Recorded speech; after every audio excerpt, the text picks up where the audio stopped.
Welcome to South Asian Writers and South Asian Heritage Month.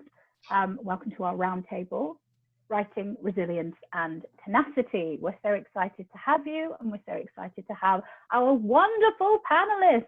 Now, could I please ask you to introduce yourselves briefly and just describe what you do? Sejal? Okay. Hi, I'm Sejal. Firstly, Natasha, Ruby, thank you very much for having us as part of this panel. Really privileged to be here as part of South Asian Heritage Month. My name is Sejal. I'm the UK editor for Brown Girl magazine and a freelance writer as well. Brown Girl magazine, for those of you that don't know, they are a US established online publication providing a storytelling platform for South Asian women and men, not just to discuss intergenerational and cultural issues, but also as a means of providing a way of contributors to really retain their history or create their own history by sharing their experiences. And we discover how their identities have evolved. I'm a big champion of storytelling. I feel like storytelling has such a powerful impact because when we think about words, we look at it in its raw format and we take away any form of body language or try to, you know, guess the pitch or tone of somebody's voice, and we digest it for what it is. And I'm quite privileged and I'm feel quite fortunate that I'm still able to be a part of that and provide other voices a platform to be heard. Thank you. Thank you so much. Sayantani? Thank you, Natasha, for having me here. And it's just such a treat to be doing this on a Tuesday afternoon for me. My name is Sayantani Dasgupta. I am from New Delhi, but for the last 14 years, I have lived in the States. I teach in the creative writing department at the University of North Carolina, Wilmington, where I work with both MFA and BFA students. And I am the author of 2 collections of nonfiction, and I write fiction as well. I have never written poetry, but that's something I'm trying to do during this global pandemic lockdown period with very little success. So that's part of my struggle right now. And hopefully even I can learn something from this session and make myself write better poems. Thanks so much. And Shweta as well? Hi, thank you, Natasha, for including me in this conversation. Very excited to be here with Sejal, Sayantani, and everyone else who's joining us today. So, hi, I am Sweta Vikram. I am an author of 12 books, an Ayurveda and mindset coach, and a speaker. Most of my writing is at the intersection of culture, women's wellness, and women's empowerment, because I feel like your wellness, mental, physical, all of that plays a very important role in empowering people. And so as a coach, what I do is I help women thrive on their own terms. Yes, I write in all 3 genres, and Sayantani, it's so interesting to hear that you're working on your poetry collection. That's how I started. And then, you know, nonfiction and fiction found a way. And right now I'm working on a nonfiction book. So I'm very excited to just be a part of this conversation because it's so important to create safe spaces for people of color, writers of color, South Asian writers, you know, where you feel like you belong. Very often we walk into a bookstore and we're like, but I don't see anyone like myself or my friends in those books. And spaces like these start to create pockets for conversations. So I'm very grateful that this is happening. Well, we're very grateful to have you. Thank you all so much for being involved. I'm so excited about this as well. And like you say, it's really about fostering community and creating a space where emerging writers from our community who are often navigating through this space that isn't really for them. It isn't, the landscape of this industry does not look, it's not designed for South Asian people. So breaking into that market, breaking into that sort of environment, it's incredibly daunting. Thinking about how to tailor what you're trying to create to be palatable enough for that space. And it's an enormous pressure, I feel, to put upon creatives, when really the burden should not necessarily be to educate. It shouldn't necessarily be to help somebody understand your brownness or your blackness. It should be just, what do you want to say? What would you like to say, and how would you like to say it? And so the reason that I'm so excited to have the three of you here with all your respective experience in all these different areas is that I really feel that we could get to grips with some of the very practical tools, as well as having some meaningful conversation, but practical tools around really how we deal with these roadblocks, and how we get to grips with, okay, I think I've got what I might need, what do I do now? So with that in mind, I'd like to sort of start off with, it's a very open question. What makes me a better writer? What makes me develop this craft, and what can I do to develop the craft at whatever stage I'm working with? I can go.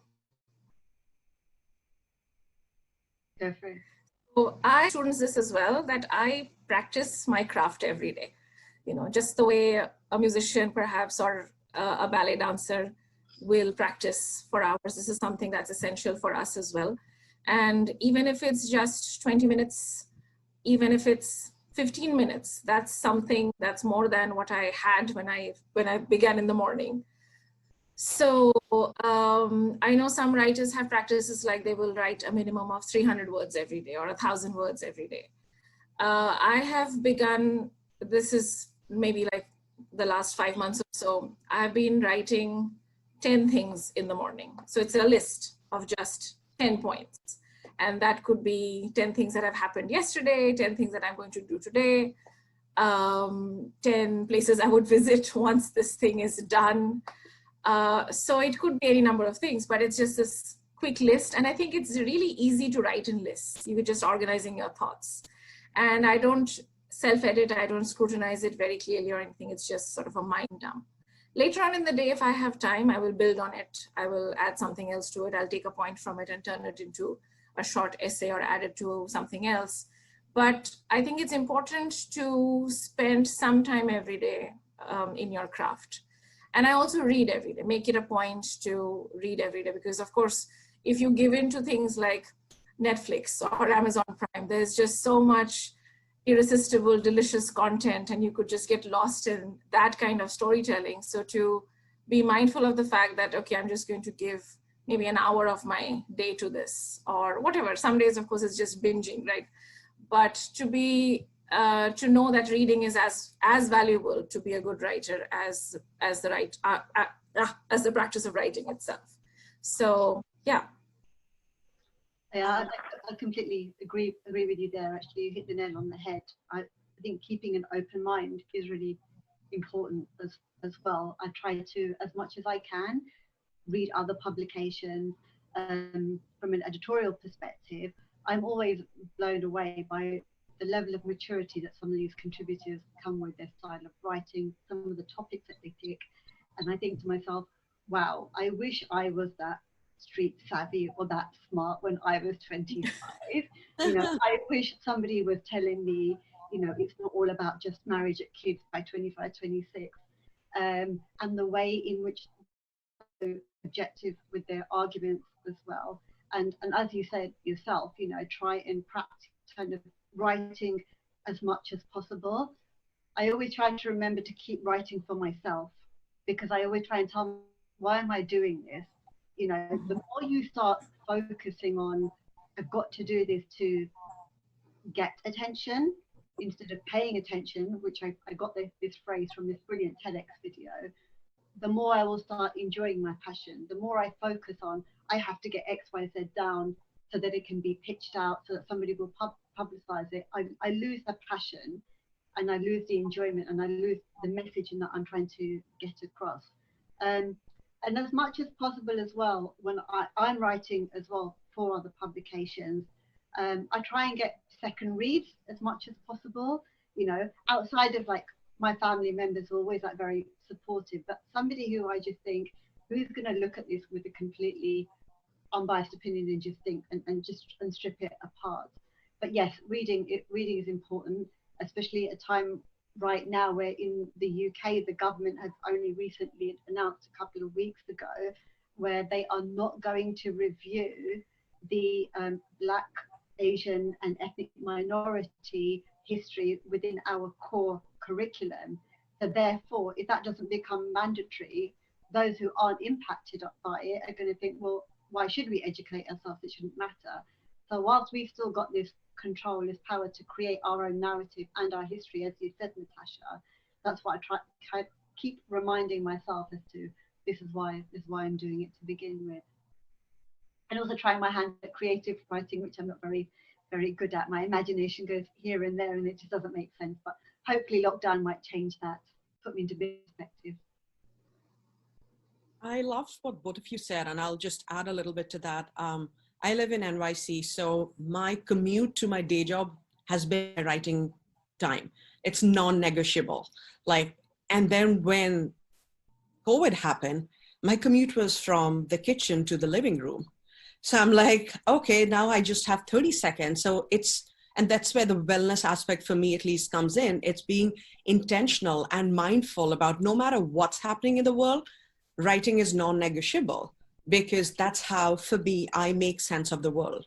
So to anyone who's out there, figure out what writing means to you. It'll mean different things to different people. I am not a happy person if I haven't done my yoga, if I haven't done my writing. So once I figured those things out, rest of the life moves around it. And to your point, some days it's a list. Some days I might have an hour, brilliant. It doesn't always happen. But aside from writing, researching sometimes could be just looking to trees and playing around with unfiltered ideas in your head, reading a lot, and also promoting other people's work. Because there's something so uplifting about, and I'm not a man hater, let me put it out there. I really champion for male allies. But I just feel like women don't always have as much support.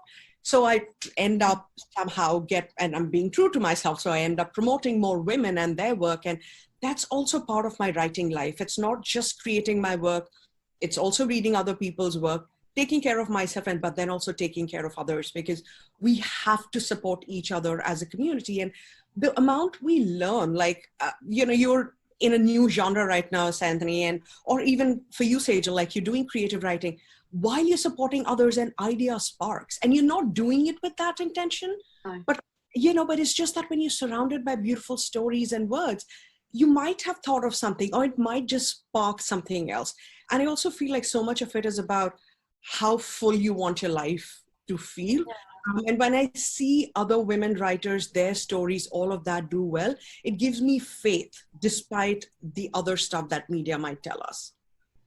It's that confidence, because you're right, because as women, we don't empower enough. If we don't follow a certain narrative or conform to a way of living, you're almost looked at with suspicion. How can you be so content with doing this, something that's just completely out of the box, is completely different? You must be lacking it in something. And you're right, when you tweet other people, I know South Asian writers do this all the time. Every time I put something and I put hashtag South Asian writers, they'll retweet it. You've got nothing to gain, Natasha, from doing that. But what you've done is you've built this community together to bring other writers together. And we find that inspiration and that hope and that faith and that confidence that actually there is something there that will keep me going. Yeah. That's really lovely. You're too kind. It doesn't function without you. It's for you, and it's a platform to uplift, to support you. It's my absolute pleasure to do it, and I will continue doing it. For me, it extends beyond this month. It's something that, like you say, as women, it's just the feeling that we get from supporting one another. It's exponential when you're supporting another woman's work. The fact that, like Sejal was saying, when you're writing for yourself, and particularly when we're in an environment where who we are and who we were is being erased and is being, we're being gaslit, aren't we, en masse about our own history, about our own contributions to our respective countries. And so holding on to why you're writing and holding on to what it means to you, it becomes even more important. And supporting each other as women becomes even more important because we have that added layer of being women of color, of being South Asian women. And it's been the most uplifting experience being within this small literary festival inside South Asian Heritage Month, which in itself has been this beautiful celebration of who we are. And long may it continue, I say. But we've briefly touched on this already, but in terms of structuring your writing, I love that there is so much commitment and discipline to an everyday process. And even when it's work that is commercial and when you're pitching for articles, there is purpose and there is a reason that you're writing. In terms of someone that's emerging, someone that's starting out, that is very daunted by this process, if we were going to break this down for them, what works for each of you? Routine-wise. Yeah, so the first thing I'd recommend is don't just blindly follow what others are doing. It's not just in terms of stories, but also your schedule. Mm. It's easy to say to someone, wake up at 5 and write, but if they have a job where they work a night shift, like they can't work for 12 hours, come back and write. So firstly, figure out what works for you. Don't take on that pressure of what others are doing.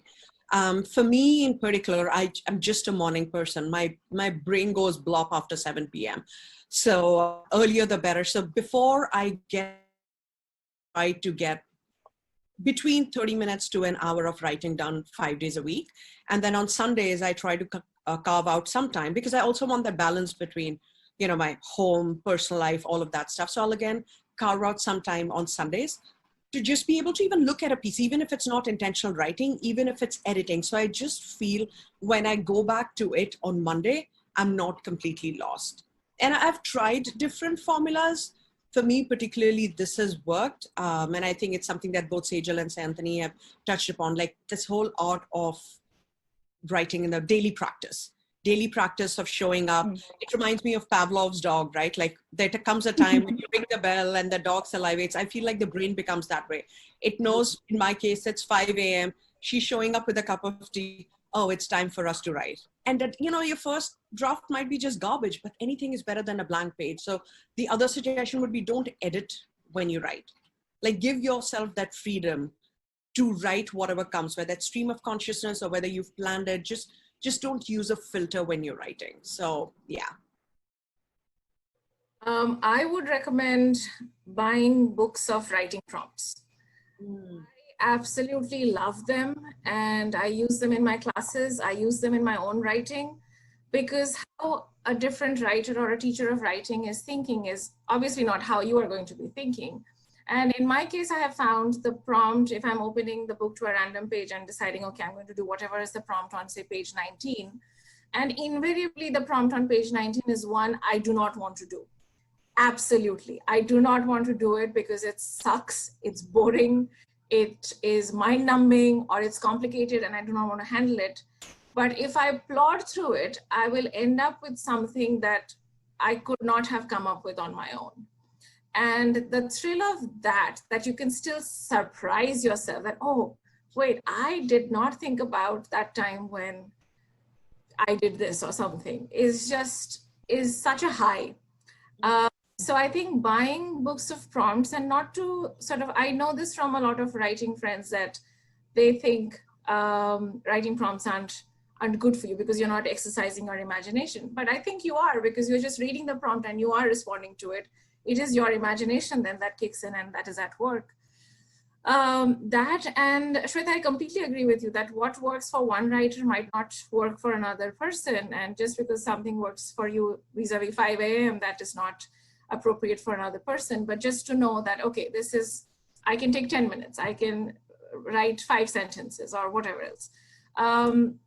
And I also assign myself daily writing prompts. And some of these will sound really bizarre, but I'm just going to confess and share this with you. I will tell myself, I'm going to count everyone who is wearing white pants today or something. And because I live very close to where I work, my campus, and I walk to campus most days, and I am able to look at people, maybe count white pants, or if they're wearing yellow shirts or whatever it is, whatever I've assigned for the day. And I have to write something in response to that.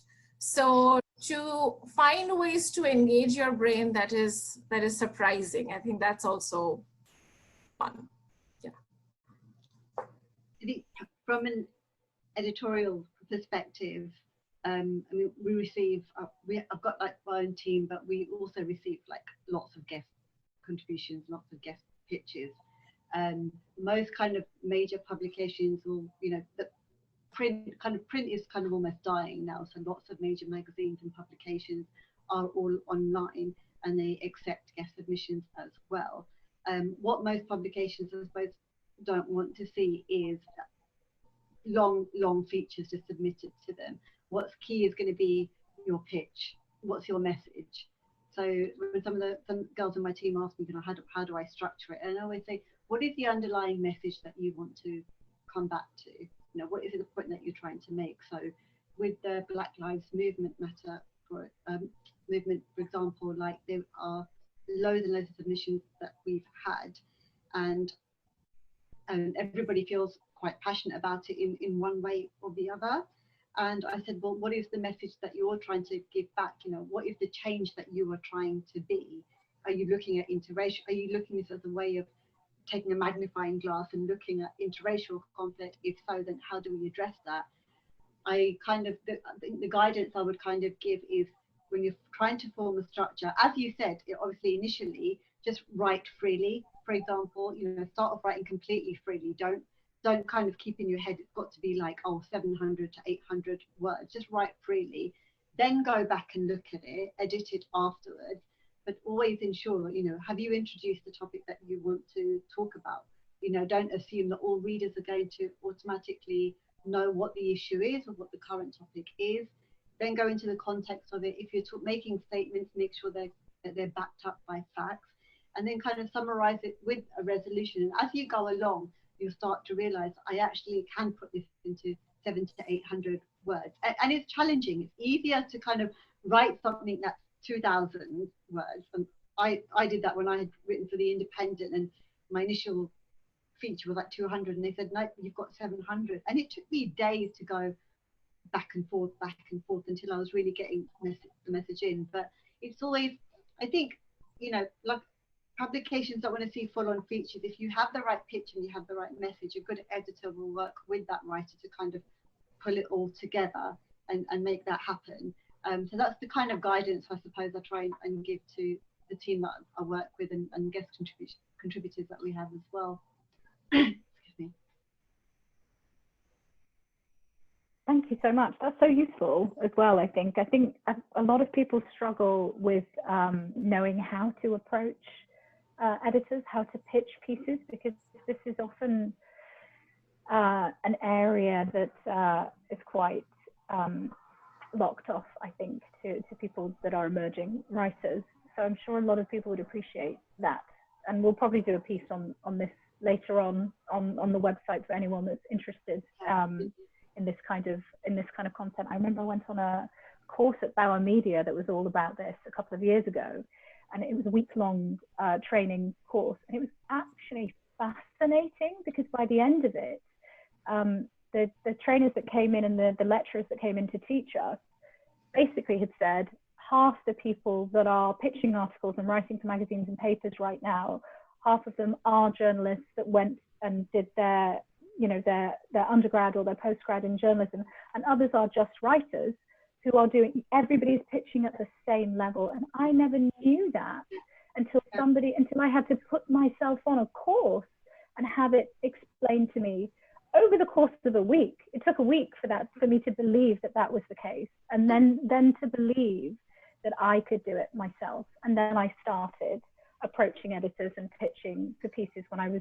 writing under my pseudonym, and I didn't have the confidence before, because simply by virtue of the fact that I didn't know, and I didn't know this was something that was available to me as a person, but also as a woman of color especially. I felt that, oh well, that's not something I can do.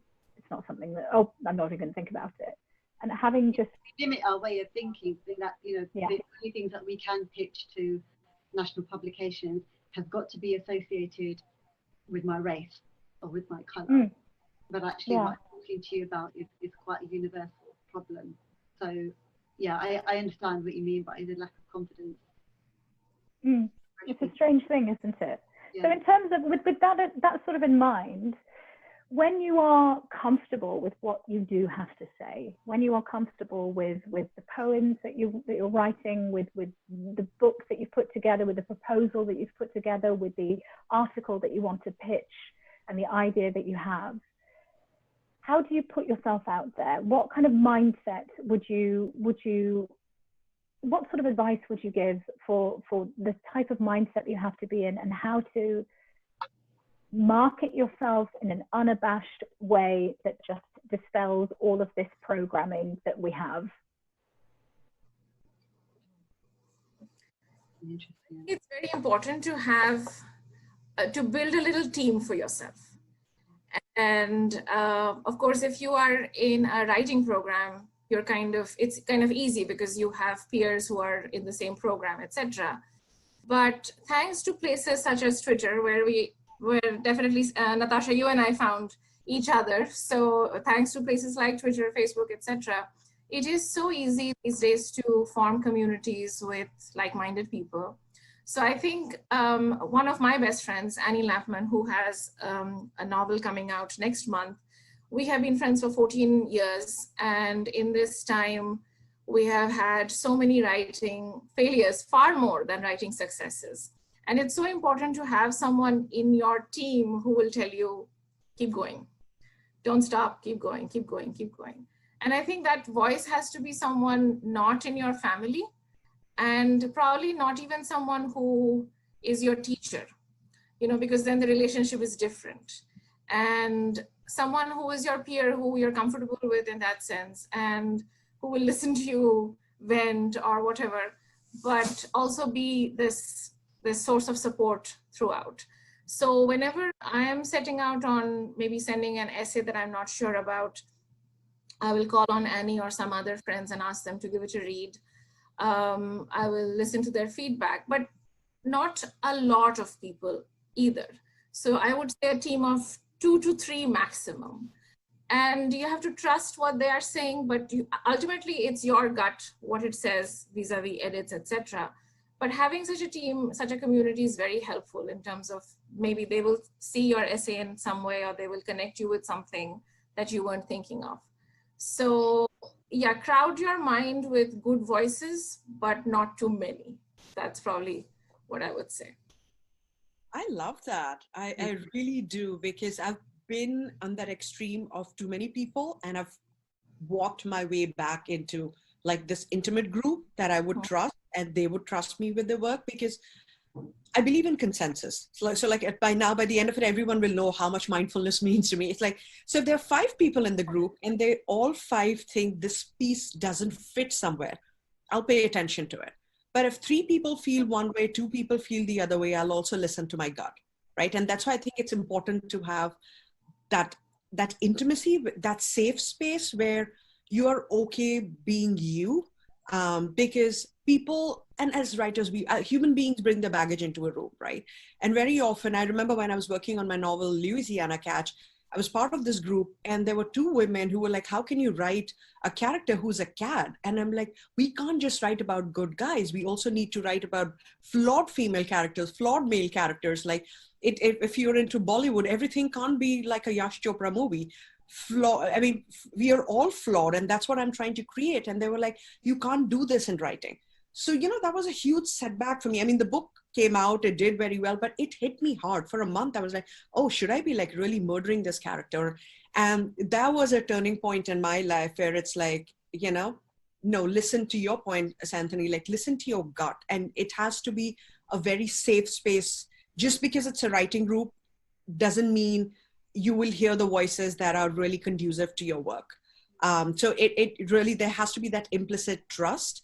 The other thing I'd like to add is the rejection formula, right? I mean, no one put a gun to our head and said, become a writer. I think of it as a gift, as a privilege, being able to express what you're feeling. It hurts, but it also heals, right? So when I send a piece out, I don't ever assume it is going to be accepted, despite all of having been writing for pretty much my entire life, the books, articles, all of that stuff. I still get plenty of rejections. And I don't think of these rejections, they hate me. I think of it as it's not a fit. The same publication that might have published my article in the past will say it's not a fit. And because it's not a fit doesn't mean I suck or they suck. Like, it's just adding that professional space. Like, would I show up to my job and say, oh, you didn't like my presentation because you suck? I wouldn't say that. So why am I not being professional about my writing? So it's a mindset thing. That's how and the minute there's a rejection, I have an Excel spreadsheet. It gets more nerdy and fun. So one rejection, I'll give myself some time to mope. And the older I get into writing, the lesser amount of time I spend moping, because I don't think I'm entitled at all. So if there's a rejection, we'll figure that out. Do I need to make the piece better? The other part would be, if I feel confident in the piece, I send it out to 3 other publications. So that's a formula that's worked for me. One rejection, that means you send it out to 3 other spaces. Because the reality is we all just have so much time, and we also have lives and bills to pay. And I don't want, and I have writer friends who just stopped writing because rejections got the best of them. And at some point you have to tell yourself, rejections don't represent you. Maybe it's something with your writing. Maybe it's just not a good fit. Maybe play around with another genre, like maybe add that space instead of saying, I'm never going to write. So for anyone who's out there, please write the stories that are truest to you, and let nobody tell you you're not good enough. If it's not working, it doesn't mean it's a direct reflection on your writing. The magazine could have published 5 essays, like with COVID. Some of the regular wellness magazines that I write for, they were like, we are like so done with COVID. Send us anything but anything COVID related. So one way of looking at it, oh, you don't like me anymore. It's not a romantic relationship. No one is thinking of us in that sense, right? So yeah, and in a way it's great because it forces you to evolve in your creative craft. Like, what else can I be working with? Not what someone else tells me, but maybe I've been scared to go to spaces. Like, I don't write fantasy, but who knows? I might. Had you thought, Sayantani, you'd wake up one day and write poetry, given that you you teach creative writing, like in a fiction, right? So non-fiction. Okay. So like, how incredible is that to try something new, and trying something new could come from rejection. Trying something new could come from this place of, I want to challenge myself. I want to see what this feels like. So yeah. That's a really important point, actually, because, we talk about safe spaces. I believe my activity of writing is a safe space within itself. That's where I feel the safest. That's where I feel I'm at my truest. I can reflect what I'm actually feeling. And I've done like freelance writing for about 8 years now. And, we are in an era now whereby we have that accessibility to be able to voice our opinions and our stories, not just through publication, but actually completely unfiltered through our own blogspots or WordPress or whatever you put out there. And it's there. And the minute you put that out there in the public domain for the whole world to see, you have to know that your words, they're either going to empower or they're going to offend. Maybe not intentionally, but the scales are always going to go that way. And I know that when I had personally started sharing features on a lot more public space about my experiences, say with mental health and other issues, the kind of close proximity within me, who I suppose I used to share some of my writing with, it was like, there was a bit of backlash for, why do you want to share your personal work or air your dirty laundry out there? And it was like a bit of a setback where I think, well, that's not how I see it. Actually, there's probably somebody else out there thinking, I'm glad you said this. And like you say, the rejection it's not personal. There are like 100 odd publications. You just have to remember why you are doing this to begin with. What is it that you're trying to do? You're doing this for yourself? Do you want to make a difference to somebody? And when we talk about the negativity that we face, the no's that we get, the rejections that we get, there's a distinct difference between negativity coming from the shame that you are made to feel because you've had the courage to share something so personally with the world in the hope of making a difference. Negativity from, you know, positive critique, somebody who doesn't necessarily agree with your opinion, and that's okay. Free speech in democratic countries, you know, we're allowed our own opinions as well. I was given the space for my opinion, you have your opinion as well, where maybe you can take that and reanalyze your views, or maybe look at it from a different perspective. Maybe an idea or another story may come out from that. And then you have the extreme, which is the online trolling and the hate. Mm-hmm. And these are the bullies. And these are the people who haven't got the courage to come and face you, but will spare no expense at viciously attacking you, which you know, I've had to come across death threats and rape threats and stuff. And it's quite scary. And there were a few moments where I just think, I'm not too sure I'm quite ready for this. You know, thankfully there are now controls in place where these people can be, if they're seen as threatening with an intent to harm, they can be blocked. And as editors, we have to look after our staff as well.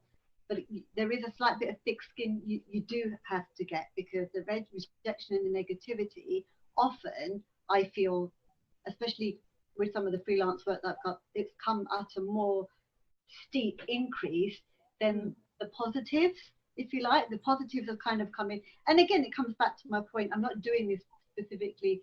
Obviously, I'm getting a wider audience, but it's not about getting attention, it's paying attention to what I wanted it to get across and hopefully making that difference. But yes, there is, you know, your little small group. I do have like a small group of people that I kind of do like second reads with. What do you think? Rip it apart. That's all okay. And again, like you said, you have an Excel spreadsheet that's very tidy. I've got messy Post-it notes everywhere as well. But for me, I mean, Brown Girl Magazine and my writing is my side hustle. This isn't not what I do full time. I'm in technology full time. I discovered my love and my passion for writing maybe a little bit more later on, by which time I already had financial responsibilities. And I've made my peace with it, because I didn't want to end up hating my passion because I couldn't make a full-time career out of it. And I think now is a better time than any, that we've got so many opportunities to actually make that balance and create that balance. So I think we're better placed now more than before. I agree. So in terms of writing as the predominant and primary career, between us all, who is doing that as their main role? Sorry, will you repeat that question, please? Oh, sorry, did I break up? In terms of writing being your first job, is that, because I know that you teach creative writing, so that's something that really functions as part of your first job. I know that Shweta and I we've spoken before about the fact that this is something that you do that's annexed to your first job as well, and I agree with that. And I think that it's such a key part. If it's not something that you can make your entire job that pays your bills, one of the key components in keeping your passion for this alive is for it to be a side hustle, and to take pleasure in that as well. And I think that makes the no's and the rejections when they happen less brutal, because you're not relying on that as your bread and butter, and also you're not having to compromise yourself to make something work that perhaps you may otherwise not have approached that article or that piece, or you may not want to make those edits in a certain way if you lose the integrity of what you're saying, because your bills don't rely on it being paid that way. But in terms of hustling, I wanted to touch briefly on something that Shweta and I talked about with her book, Louisiana Catch, which I just thought was brilliant. So Shweta's a master marketer. You have a marketing degree from Columbia, don't you? You're incredible lady. So I remember that you said that one of your characters, she wears Lululemon in the book. And so for the book launch, you actually got Lululemon to sponsor the launch. How do you do these things? It is incredible. Tell us your secrets. I find this fascinating and incredible. I think it just goes back to what all of you lovely ladies have been saying. And you know what, Sejal, you said, like, you don't want to hate your passion. It goes back for a minute there. And I'll briefly touch upon this. I did freelance. I tried doing freelance writing, like for a minute there. And I realized I wasn't present. I wasn't present, as in everything had to be turned into a story because I was used to a corporate paycheck. You know, for that moment had to be sellable, if that makes sense. So if we were traveling, I wouldn't look at the place as a traveler. I would look at the place as not just a storyteller, but a salesperson, because it was like, okay, I'm inspired, but I'll write this now and I'll pitch it to an editor. So I felt like I was unstoppable, but not necessarily for the right reasons. Yeah. So having that space, it also, to your point, Natasha, it just makes you more, gives you more flexibility to be quality conscious and saying, oh, this might not be a good fit. So with Louisiana Catch, I teach yoga. Aside from the other stuff that I do teach yoga to rape and assault survivors and incarcerated men and women. And one of the organizations that I teach yoga for, and she was like, oh, you know, with this book coming out, what do you want? What do you have in mind? I was like, you know what? This book is not autobiographical at all. There are just a couple of things that Ahana, the female character, likes that I do too, which is Lululemon, her Pinot Noir, and her Earl Grey tea. That's just the three things. Otherwise, we have nothing in common. And she's like, so what about, I was like, I wish Lululemon, you know, would really, like, the book launch could be, and it was just a conversation. And she's like, let me make the intros. So the point of this long-winded thing was, is that don't be afraid to ask. Yeah. I asked for a lot of things. They didn't happen. I'm okay with that. Yeah, but it's just that, just knowing that it happened. And you know, my dad made it to New York for the book launch, and my husband, like, we had all friends and like so many cousins there, and the entire place on a Tuesday night, believe it, and like we had this book cake with the characters, the cover of the book, all of that stuff. And the staff at Lululemon was so great. They helped us throw the trash. Like, it was unreal how amazing they were.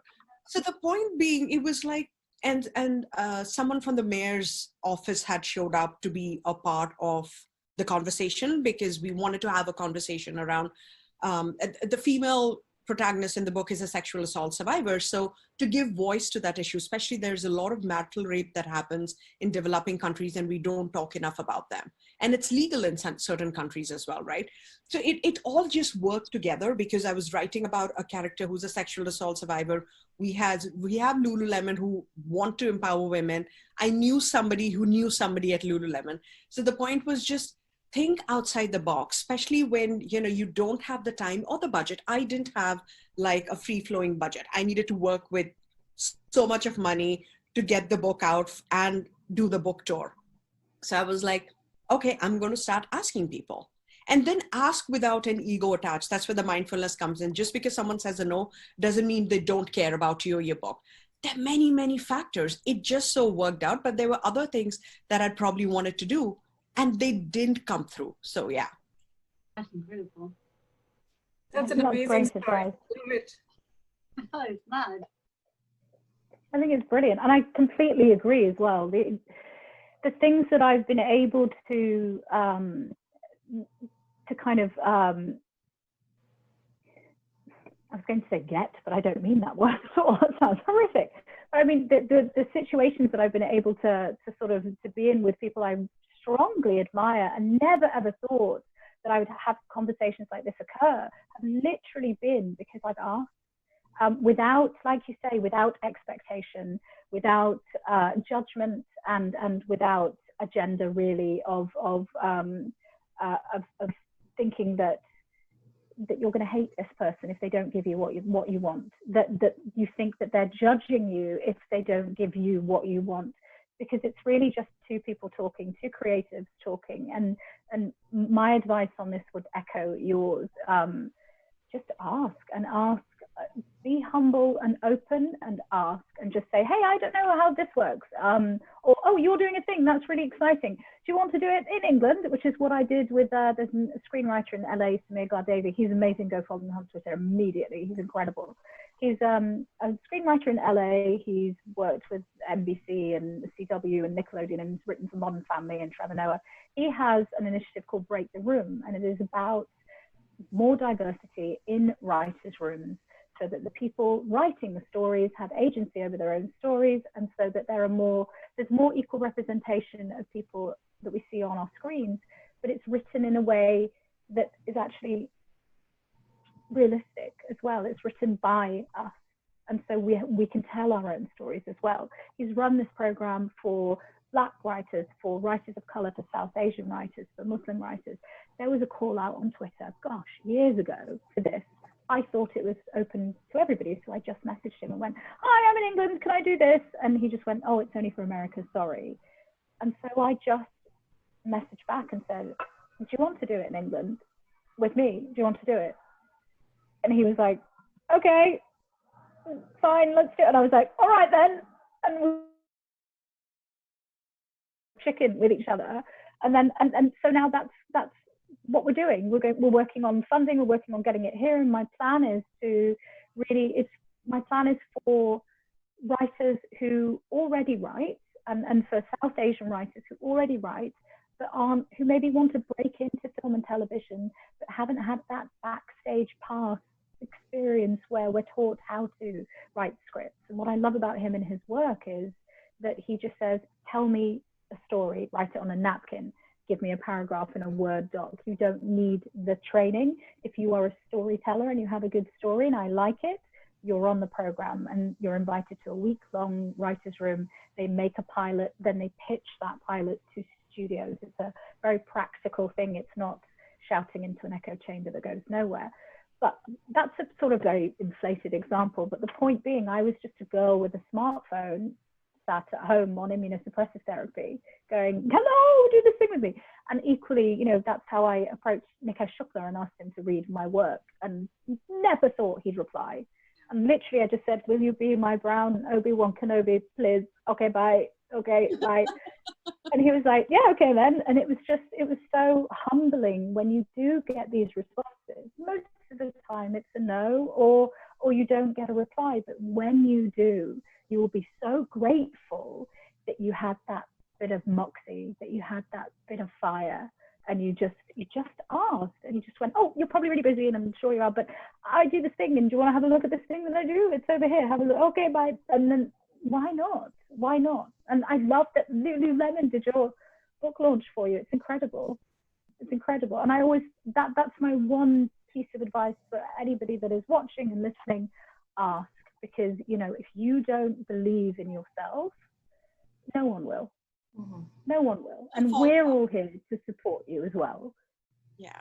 I was just going to add to that, like, also follow up. You know, we all get tons of emails, all of us on this chat right now, right? So sometimes just emails they fall through the cracks. So it doesn't hurt, like give 2-3 weeks, whatever your comfort zone is, and just follow up. And sometimes people are actually grateful. You know, there'll be some people who might not write back, and that's okay. And there are others who are like, you know, it just fell through the cracks. Okay, let's have a conversation. So it's like very, very important to leave the ego out. It's not easy because it's your work. It's hard to not personalize it. But like if somehow we can leave the ego out at the door before making these, you know, these reach outs, it just makes the process easier.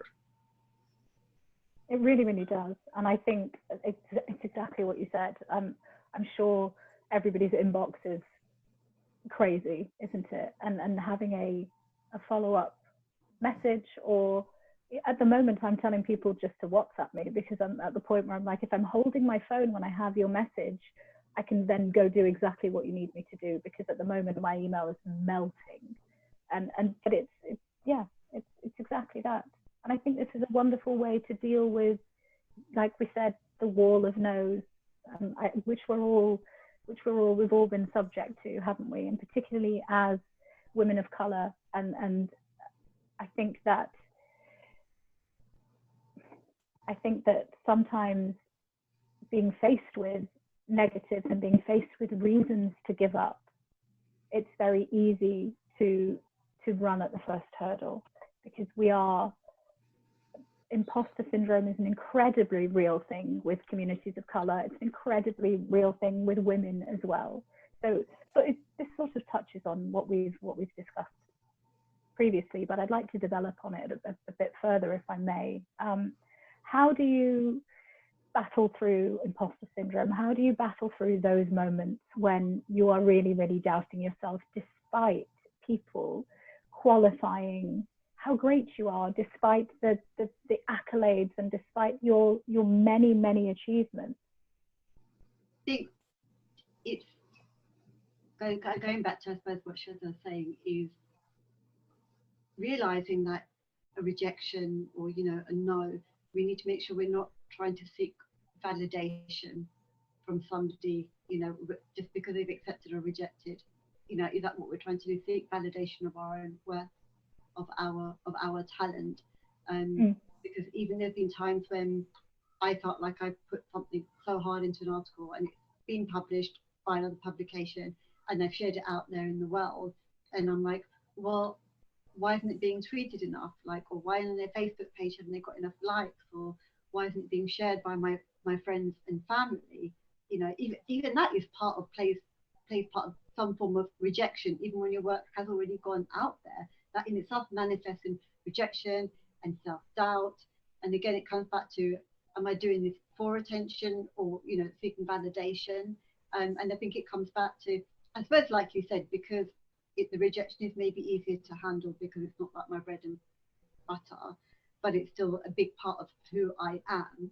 And I think that big part of who I am plays into how I am in my everyday work and with my friends and family. I always try to remind myself as to why I did it to begin with, why am I there to begin with.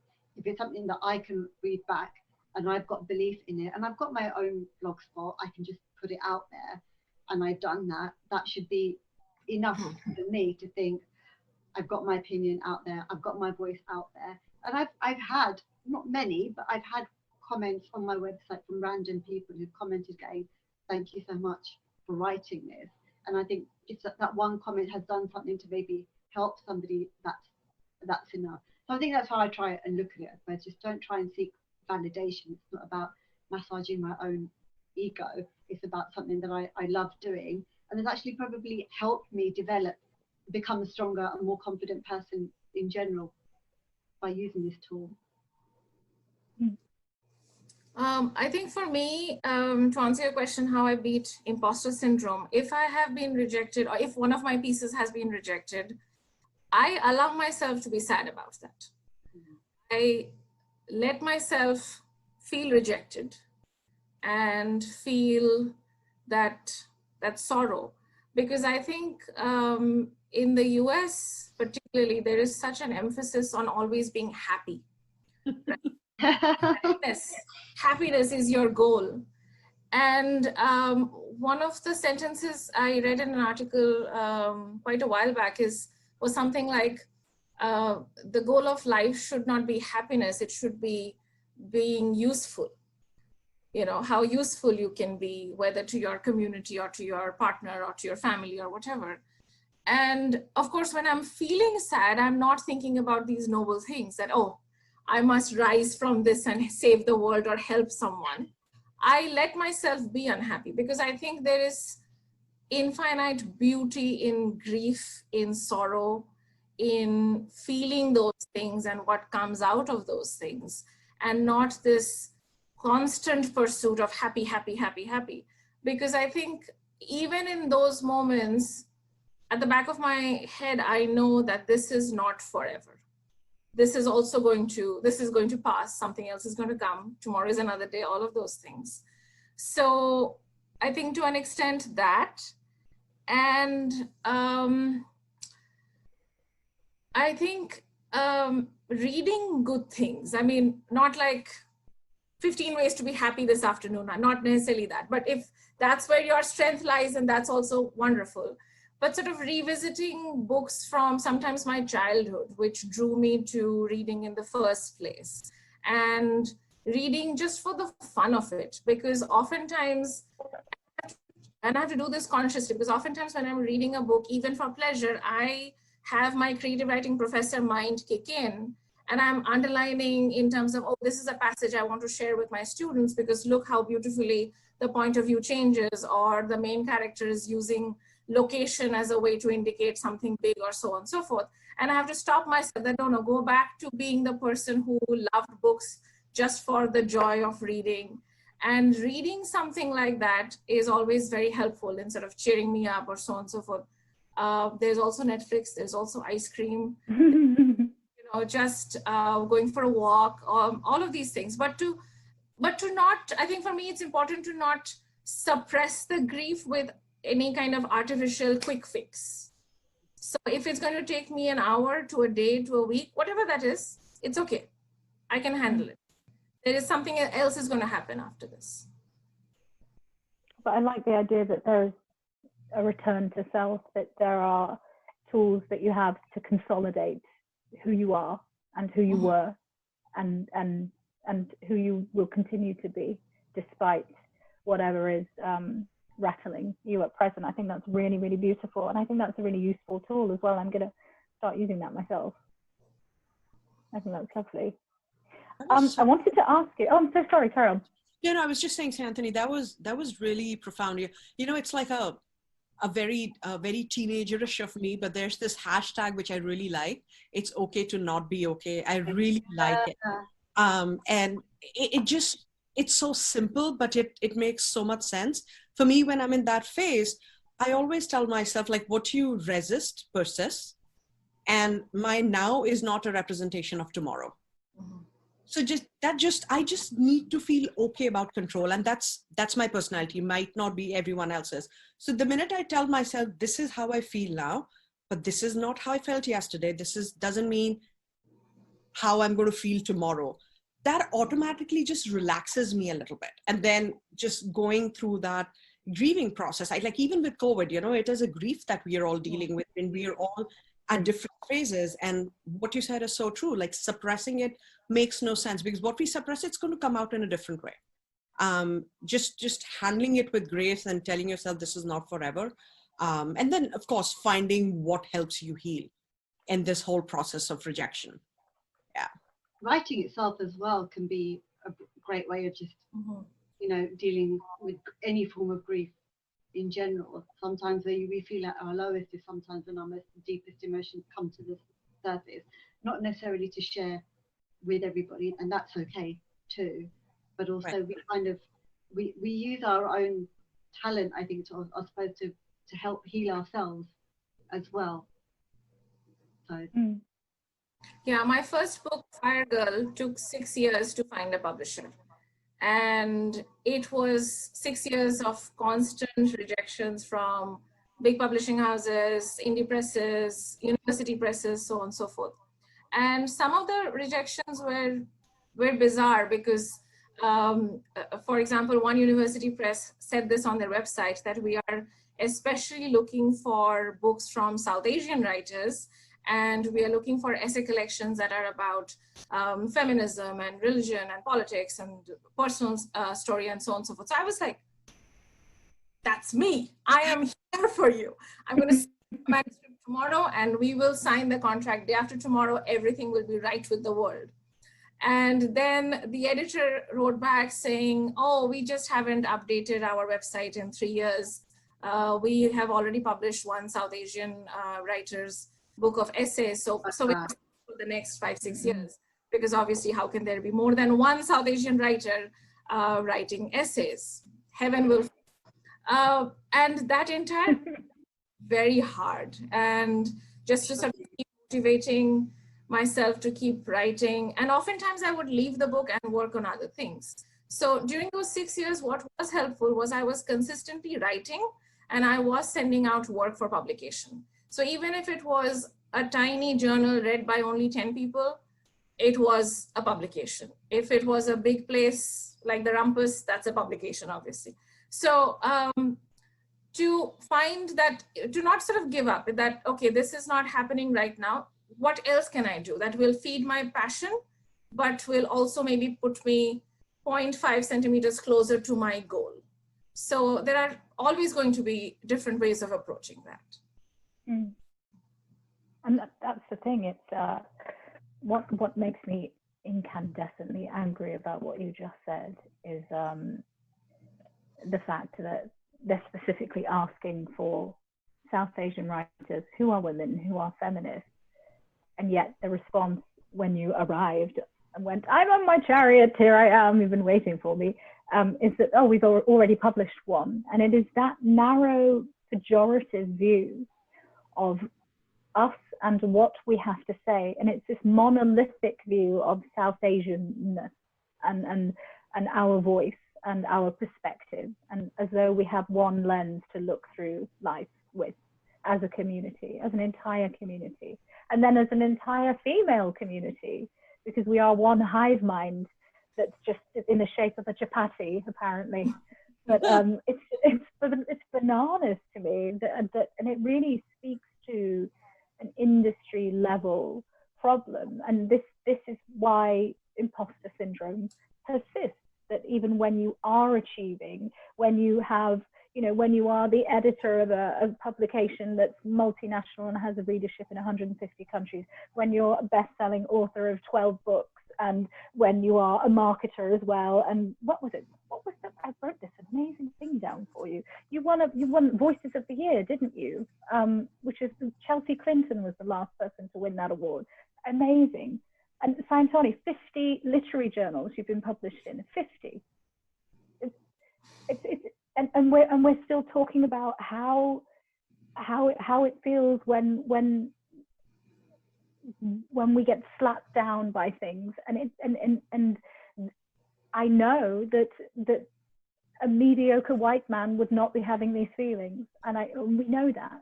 We know. My friend has this wonderful phrase that whenever we doubt ourselves, she goes, walk into that room with the confidence of a mediocre white man. And I just find it hilarious, because it's true. We question ourselves constantly because these spaces weren't designed for us and weren't made for us. And that was a niggling feeling that we had. And I don't know whether you saw this hashtag publishing paid me last month that went viral on Twitter.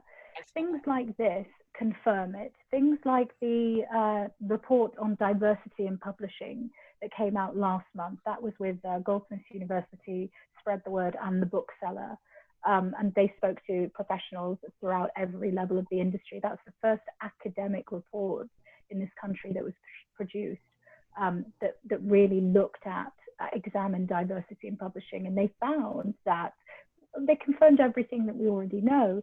It is an industry that is designed for and targeted at white middle class readers, and so it therefore doesn't allow for or make space for brown and black stories. And so this is something as a writer that you're engaging with at agents level, at editorial level, at marketing level. Even when your book is published, there is this entire system is not built and does not function to promote you and your work, so somebody can get away with saying that abominable sentence to you and go home and sleep at night and think that that is a normal thing to have done to a person.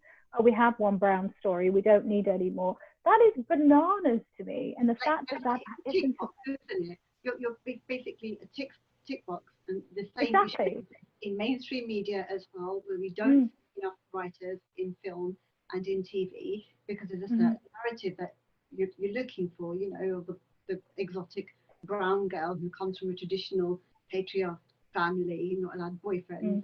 It's the wonders of the West that will suddenly save her. And the same with literature as well. We just did a review actually on a book by this lovely lady called Jenny Reddy, and it's called Wonderland. And her book it's got nothing to do with her being South Asian. She talks about the beauties of the hidden gems in England. She goes to different parts of the countryside in England, and the emotions that she feels as she walks through it. It's got nothing to do with the colour of her skin, right?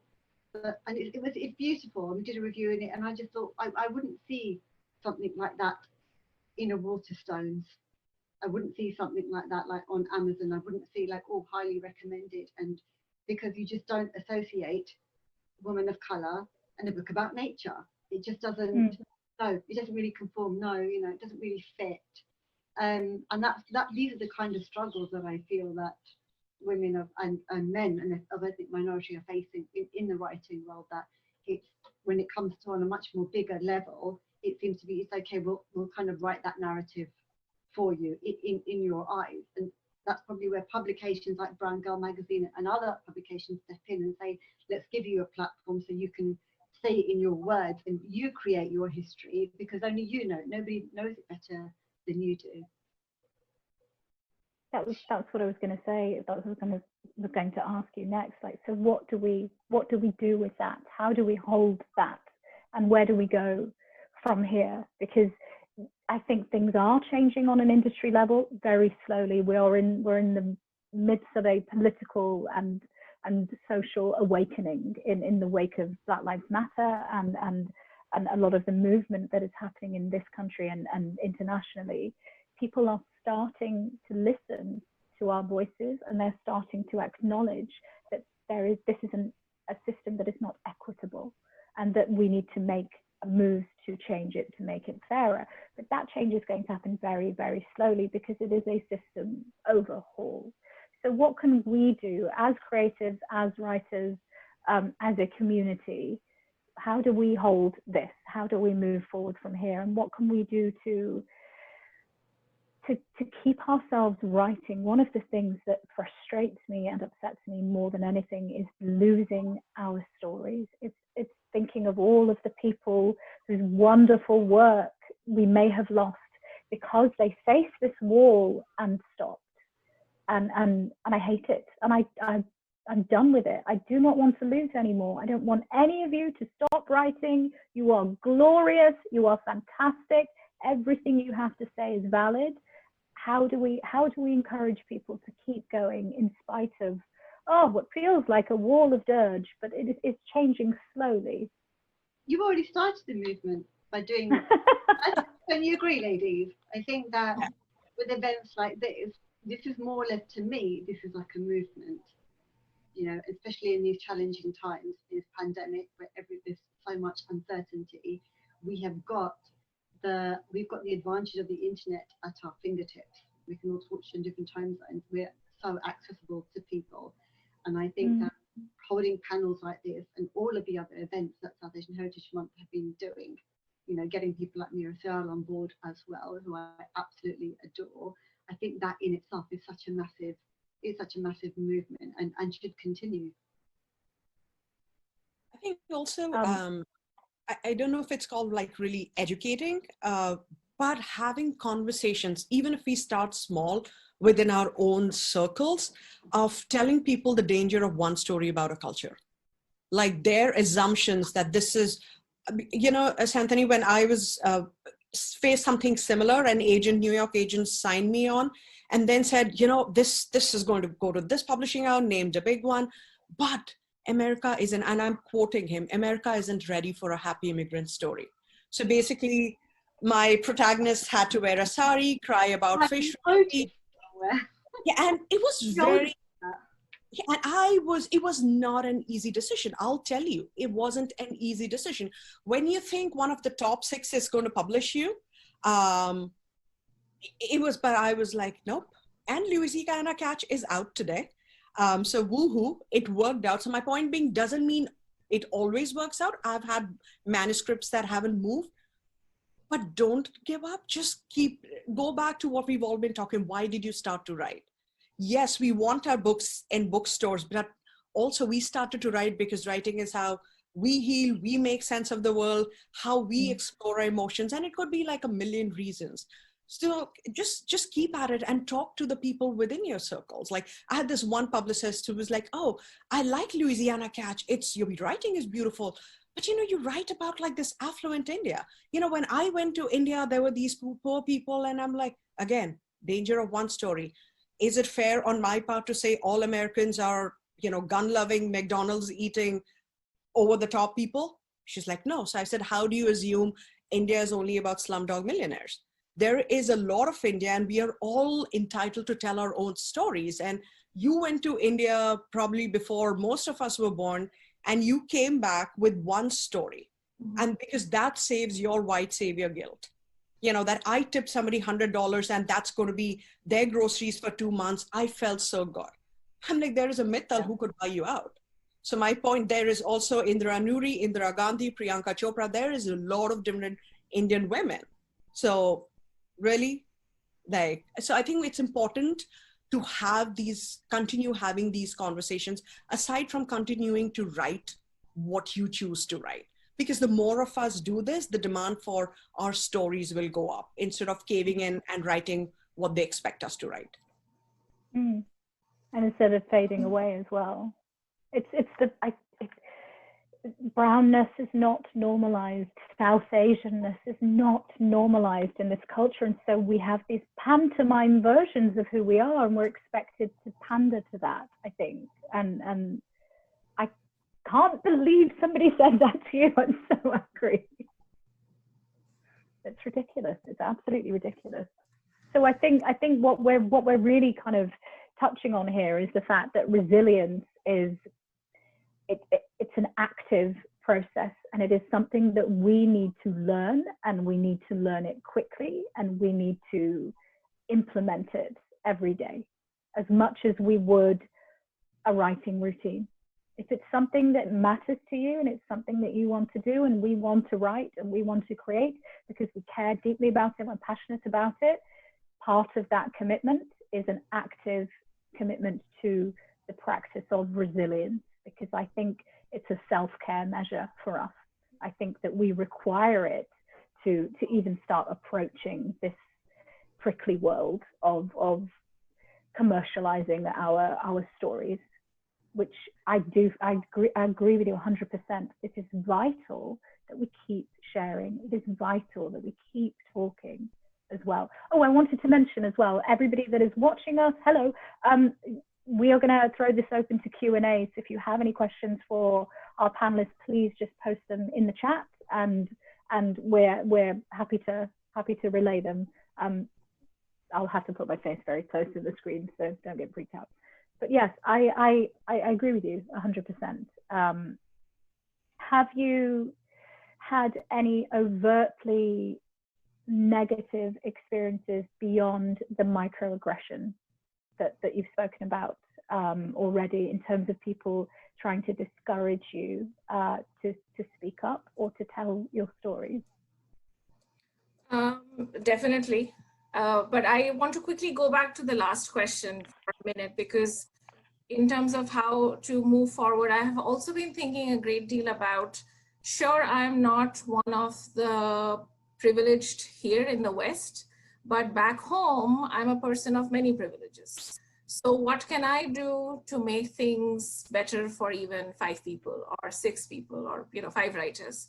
So it's a conversation I have begun having, and I'm sort of plotting things like starting a scholarship in my grandfather's name for young writers in India, or just providing free classes or something like that, because it's not enough for me to just blame the West for the fact that my book took 6 years to be published, but I am part of the problem in India.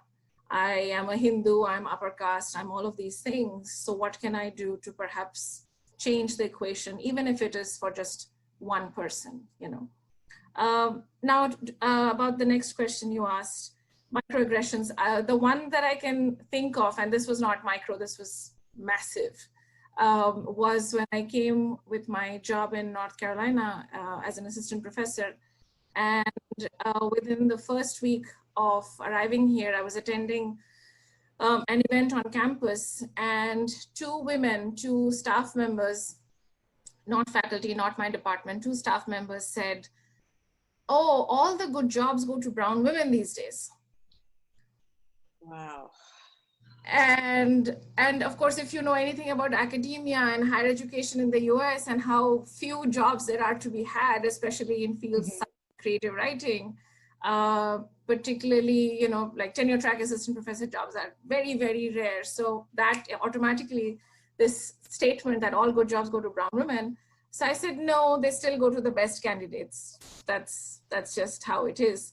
But, and then I also said, you are 1 sentence away from an HR complaint, because I was just appalled that they said this without any sense of irony or humor or trying to tease me or anything. This was just like a matter of fact conversation they were having.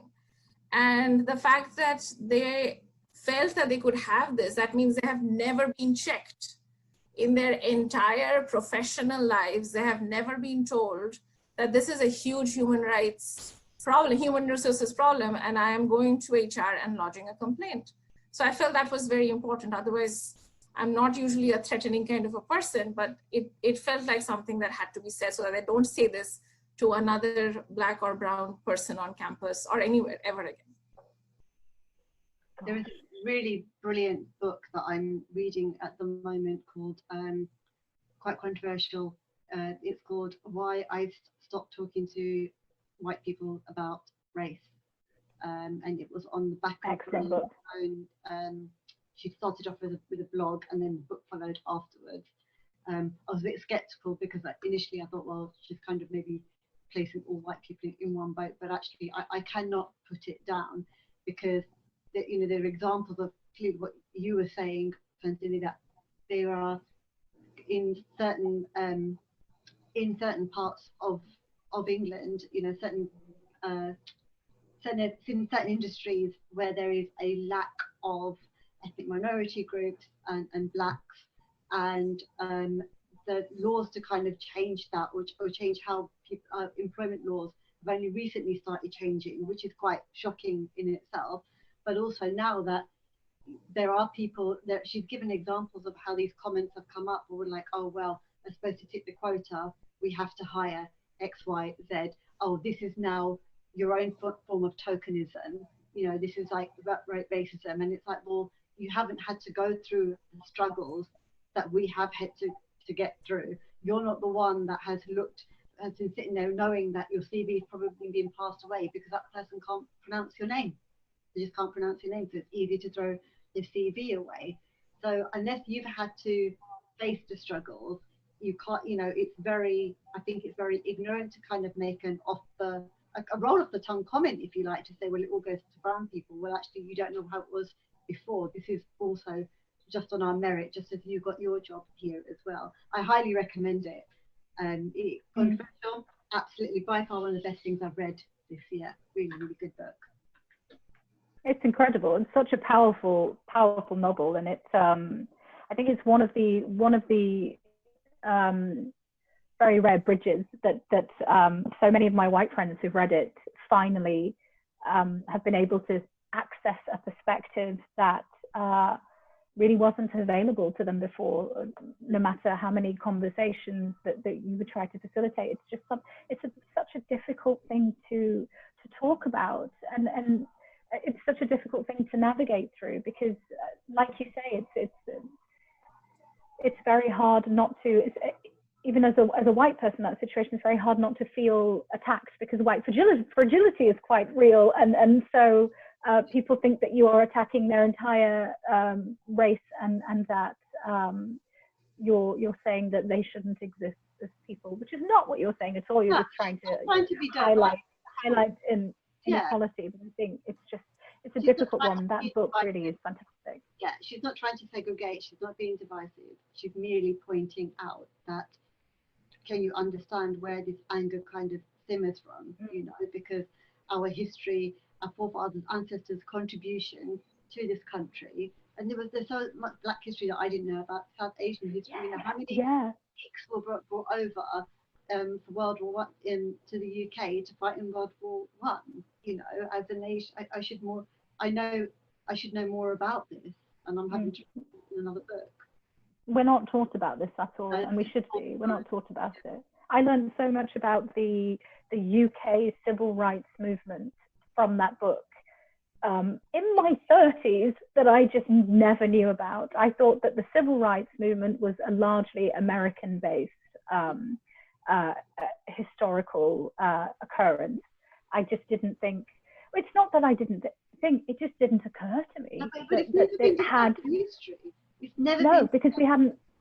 I was so ignorant about so many things until quite recently, and it's been such a beautiful experience and a very humbling experience as well, to realize that despite being a person of color and a woman, and being unwell as well, being a disabled person, I have a connective tissue disease, I thought that I understood what inequality was. I thought that I understood how, because of the way my life bisects with ableism and racism and sexism, I thought I understood these things. And it's been such a humbling experience in the wake of Black Lives Matter to realize I don't know anything. I know absolutely nothing. And then to go off and educate myself and go off and find that wealth of information to go, please tell me in your own words, I know nothing about this.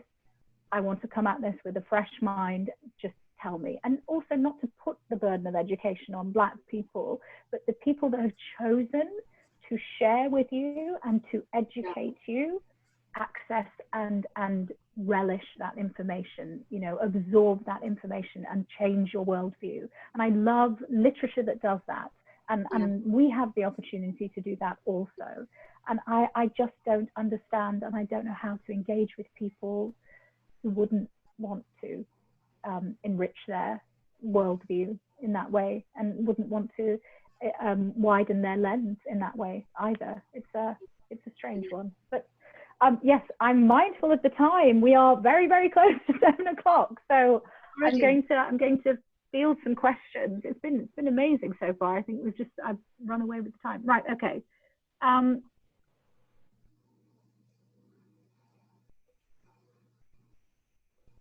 So this is from Ruby, who's actually on the South Asian Heritage Month team. She said, as a woman of color, I have worked under cis white men early in my career who tore my confidence with regard to my talents in writing. I didn't write for 3 years because of what I experienced. Oh, Ruby, what advice would you give to somebody in this situation? I mean, again, it comes back to nobody else can narrate your story but you. I always think that there's negativity comes from a place of maybe sometimes resentment. You know, there's different types of negativity. There's, you know, positive criticism. There's shame. Sometimes you're shamed into like not writing. I just think that if she's being treated like that, then he doesn't understand who she is, and I don't think nobody else can create or narrate her story for her, and she's just got to have that self-belief. Ruby, I am really sorry to hear about your experience. It's cruel and it's absolutely unfair. You know, sometimes when in a situation like this, I know it's easier said than done, but it's also like they are maybe deflecting something on you. And I'm not like speaking for them, I'm on your side. But the reason I say this is so that it helps you detach from their words. It's hard when for 3 years, like you said, you know, you weren't able to write. So just think of it this way, like they were deflecting something. Unfortunately, you became a target in that situation. That does not diminish you as a writer or your writing. And, you know, while there are these terrible people who have these different layers through which they might be looking at writing, there are also great agents, editors, and publishers out there. It might not be your top 5, it might be a small press or a medium press, right? So my suggestion, whenever you feel right about it, is to start writing again. Is to just start writing and see whatever held you back from their experience with you. Was it triggering something else from your life? Just something to sit with. It's not something that you need to share with anyone else. Very often, if someone says something to me, it's not that common. It triggers something else that I've been dealing with, or I thought I'd dealt with, but hadn't really dealt with. So it's going to be with what, you know, Sayantani said at one point, like just sit with that grief, but don't let that grief hold you back. And maybe then sometimes writing helps you find answers as to why this particular situation has held you back, or what about what they said has held you back. Because just remember, you have to be your own champion. We are all there for you, but you have to believe in your writing before anyone else does. And let no one tell you ever that it's not worth it. I recently read this book called The Rumi Prescription by the Iranian-American author Melody Moedzi, who is also my colleague. And the book is very much about Rumi's verses and how she sort of resisted reading Rumi because her father is obsessed with Rumi. And as a kid, she was like, no, anything that my father likes is obviously not cool enough for me. As an adult, she went back and appreciated Rumi. One of Rumi's verses that she delves into is something to the effect that welcome everything that happens in your life as a guest. So even if it's the most miserable, god-awful thing, to think of it as, oh, I'm so lucky that you came into my life. And I am trying to think of things this way. And Ruby, I encourage you to join me on this journey of thinking of those 3 years as one of the best things that happened to you. And see if that might help in writing about that time period, about writing about these people, yourself. And yeah, just, I don't know whether this will work or not, but I ask you to join me on this journey. It's really beautiful. I hope you start writing again, Ruby. I think you're extraordinary in general, and I have no doubt that your writing will be just as extraordinary as you are. We have another question as well from Ali Arif. He said, what writing by South Asian women would Natasha and the panel recommend? Oh me, oh my. Well, I actually have mine here. So I'm reading this at the moment, and it's actually becoming, so Afshan is actually becoming my favorite poet. So this is Afshan D'Souza Lodi, and she's put out this, I don't know if I have to do that bizarre YouTube blogger thing, don't I, where the lighting fixes itself. I don't know how to do it, but it's called Redesire, and then the word Desi is in italics in the middle of it. It is beautiful. It is absolutely beautiful. I'm going to read you one very short poem from it because I love it. It's called Appetizer. For the record, Hallmark got love wrong. It is not a parade of milkshakes and you are my sunshine. It is pink sequined bondage ties around your throat, melted kulfi, and describing bowel movements to each other at 3 in the morning. That's beautiful. Beautiful. It's incredible. She's amazing. I love it. Also, there's another one that I actually have here as well, poems that make grown women cry. There's a lot of non-South Asian poets in here, but there's a lot of just amazing brown poets in this book, and it does make you cry. It is wonderful. I highly recommend it. That's for me. I'm a huge fan of just Kaur behind the Netra. I think she's actually been part of the South Asian Heritage Month event, wasn't she? I think so. Yeah, last week. I think she's great. Rupi Kaur. I still reread, and there's a reason for it. I still reread all of Mira Sel's books because I think for me, her writing was so ahead of her time. You know, she talks about there was Anita and Me, which kind of reflected on her own experiences when she coming into this country in the firstborn generation, and understanding her own identity and the conflicts that she had with her Asian upbringing up in the north. And then one of my other favorites was Life Isn't All Ha Ha Hee Hee. And the South Asian Sisters Speak actually did a monologue of it, like 6 different monologues, and last summer, which I did a review of, and Mirasal was actually there as well at the event. Oh, fantastic. And the book itself is 20 years old, and Life Isn't All Ha Ha Hee Hee follows the life of 3 best friends. Each were so completely different.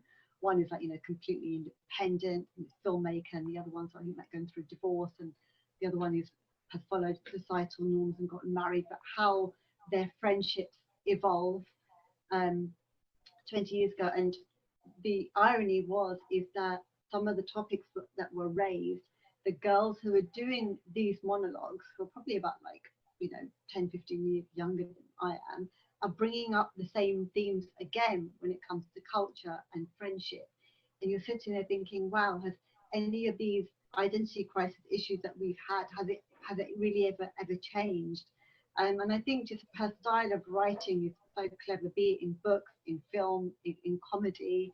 she was a real game changer, an absolute game changer of the face of when it comes to South Asian representation in mainstream media. And her work is something that I could read again and again.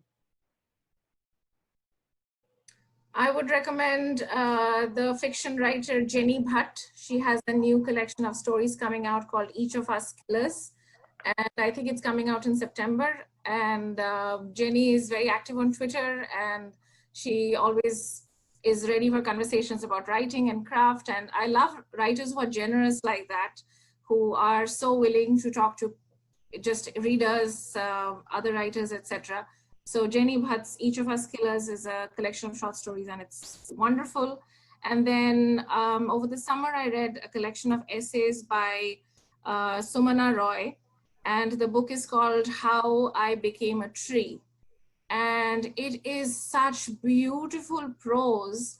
And the most arresting thing about that book is when you have been living in the West for a long time, such as in my case, you tend to think that all brilliant things, you don't tend to think, you are sort of told that over and over again, that all brilliant things have happened here. All the great thinkers have been here. All the great educators have been here. And then you read a book like How I Became a Tree, and it's packed with so much exploration of Eastern culture and contributions. And you are amazed that, oh my gosh, we have had all these brilliant thinkers. Why am I that one idiot who does not remember them? So it was life-changing. It was profound. So How I Became a Tree and Each of Us Killers. And I also want to add that in case we are not able to get to anyone's questions, and if you have questions about MFA programs or anything like that, I'm happy to answer questions on Twitter. Oh, perfect. Somebody's just very quickly asked if they could have a list of these books on Twitter. What I'm going to do is, if I will chat to you all afterwards, and we'll get a list together, and then I'm going to put the recording of this video. We will have it up anyway, and I'll put it on South Asian Writers, and I'll just do a small write-up of some of the key things that we've discussed, because there's been some really, really great practical points, and I think putting it all together, and then we'll do the list there as well. So there's just like a mini resource for everybody that wants to be able to access it later. But yes, I think, well, we're 5 minutes over, so I'm gonna have to cut it short there, I'm afraid. But thank you so much for your time. It has been extraordinary, and it's been so wonderful speaking with you. Thank you for having us. Thank you. We love you so much. Shweta, I'm going to buy your book right now. So I'm looking for Louisiana Catch. Thank you, likewise. And I was going to tell you, I love Sumana's book as well. Her writing in general is so beautiful. Yeah, Sumana Roy, please do look her up. She's a prose writer with a sense of poetry. She's one of those awful people who writes everything. I hate her. That's gonna be you. That's gonna be you, though. Oh, I love it. So really, everybody, thank you so much for joining us. Keep writing, keep telling your stories, keep sharing. We will share everybody's links so you can stalk them as well. You should. They're fabulous. And yes, keep creating communities. The theme here is build networks around you of people that you trust, and never, ever, ever stop writing. What you have to say is important. What you have to say matters. And we all think you're glorious, so don't stop doing it. You're brilliant. Thank you so, so much for joining us. And we're going to end it there. Thanks a lot. Bye, guys. Thank you. Bye. Bye. Bye.